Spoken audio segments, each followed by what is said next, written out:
switches for the Lions without Barkov moving forward, some combinations we've seen before, but that third line you got running right now with Rodriguez, both his two centers like they have, but the speed of that line may be faster than we're used to for this team. What excites you about the potential of those three should they play together? I'm hoping that becomes a chemistry line. It's not going to be the heaviest. They're all fast. They can play fast.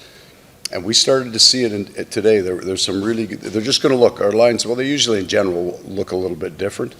We adhere to the same rules defensively, and then offensively we're just going to look a little bit different because of personnel. But there's some speed and chaos that they can create. Evan Rodriguez is elite at sensing a change of possession and killing the play. He's just fantastic at it. And both Samo, even as a young man, has developed a work ethic. He's got a great motor on him. Bo's always been that guy. So their style will be different. Systems will be the same. We think that speed can be a real good thing for them. And with Evan, I mean, how nice is it as a coach that there's no pay that he goes, there's no pay. Yeah. He can play anywhere at any. Such the value of spending time with a player. You get to learn what they're. It's not an easy thing to do what he does, right? And the harder one even is he's gone from Barkov's line in Game 7 to the fourth line the next year. He did a marvelous job in not letting it affect his game. But what he did is he got back to his roots a little bit, and then he brought it back in. So what I admire the most about him, and I'm going to say this is true in a number of players, they're not 22 anymore, but they're still trying to get better, and they're still trying to add things to their game. They come to the rink to get better, and he's a better player now than when we first got him. And I'm giving him that. I'm not saying that we've made him better. I think he's worked really hard and learned, and he's a better player. And you saw those three play together a little bit last year Yeah. at certain times, I think early in the year too. What did you like what you saw out of them? Is that why you reunited them, or is this more just a necessity thing? It was, some of it came off of, we were allowed to leave the structure of the other two lines because we were interested in what they could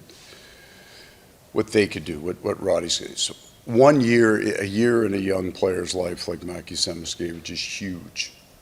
Just in how he moves in practice, how he interacts with everybody. He's one of them now. He was all last year. He played all those games. So he's just a veteran Panther now, and he's playing his own game. I haven't had to blow the whistle much in drill because the structure's there and they're all doing it right. There's not a lot of, hey, we don't do that. They've got that part down. For a young player, then you can put all your focus and your energy into the handful of things that we're trying to do every time we either touch the puck or we defend the puck. So you get to see more energy, more jump out of Samo.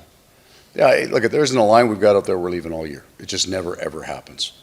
I just want to see it in those two exhibition games they play. I'll probably play Rodriguez's line versus Carolina at home. Get them 3 games together, get a look at that. And then we'll start the journey. You also don't emphasize Rodriguez's character, just his willingness to play wherever. What stands out to you in that part? It's effectiveness, actually. So, but in terms of the character, he's really a team-first guy. And I think Roddy just feels he's found his place here. His personality fits here. He's in the mix of all kind of joking around. But go to the character part, I'll go back to what I had said to George. You get moved from the first line in Game 7 to the final to the fourth line. You normally have a whole lot of dust-ups with those guys. They just sulk. They just do. And I would understand it. Like, I wouldn't even be mad at a guy if he was pouting on the fourth line. But he didn't give you any of that. And if he got moved down the lineup, he just kind of snarled and played a little harder, played a little quicker. That's a statement of who you are as a person. That has nothing to do with coaching or that's him. That's his character. So now he's built a career on that. So he can play all 3 forward positions, all 4 lines. And wherever he goes, the guys are excited about playing with him. Right? I'm very, very fortunate here. Doesn't really matter what the lines are. There's a friend on their lines. They like each other. But there are people that don't have chemistry together, and if we have that, or they think they have better chemistry with somebody else, but that doesn't play out in the game. They don't bring that to the rink. Paul, when you know that you're going to play the regular season Yeah. entirety without the guy who wears the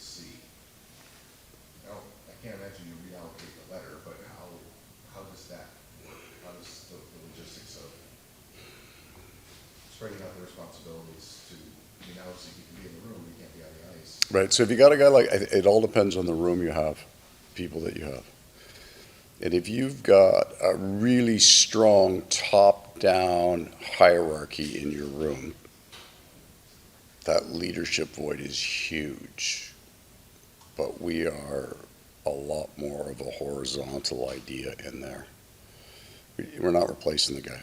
And whether it's practice or certainly the games, but for us, the constant and consistent driving of pace that Barkey does, other people will have to do that. But he's done such a good job as a leader. You know, if you do a really good job, they shouldn't need you if you've done that right. And he's done a really great job being himself, setting a standard. The challenge would be picking a replacement for him. The smallest part of that is you can't replace Barkey. The bigger problem was if you're going to create a hierarchy where you haven't had one, you're missing the strength of your team. So I'll say that, you know, you've got Sam Reinhart doesn't wear an A. He could be the captain of this team. And that is true today as it was. And so we can talk about just about everybody else in that room after that. So when we say, you know, we're going to share that loss, we'll just share the loss, the captaincy, all of it straight across the board. And I think that part of it, I'm not as concerned about. You can designate and name that. Don't you have to say something? You have to put it on the electronic lineup sheet. It depends on who's in the lineup. Have you had a chance to talk with Sasha since he got out? We not since he got out. So he got out later in the, and he was 3 hours in recovery and probably all loaded up. So I usually don't like to talk to my players in that situation. So certainly when, forget it. I'll let that go. No, I won't.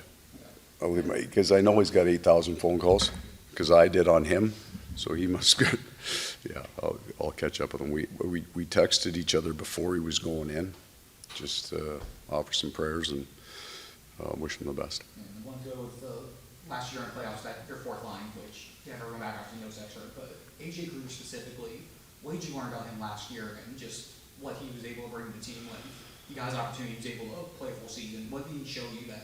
Oh, so he's a guy that's capable of modifying his game, capable of learning.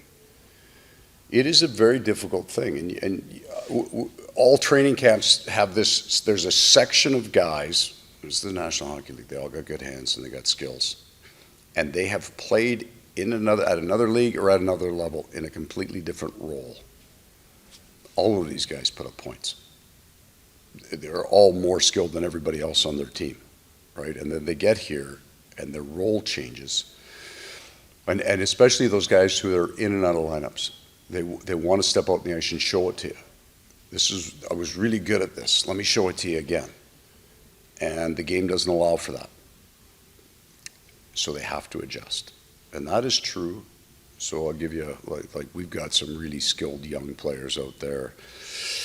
Yeah, now if I don't mention a guy's name, he's going to be heartbroken. But let's say I had, you know, Steve Goldstein was can write there, skilled guy.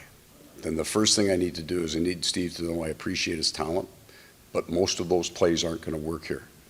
Reinhart doesn't try them. You got to get that out of your game.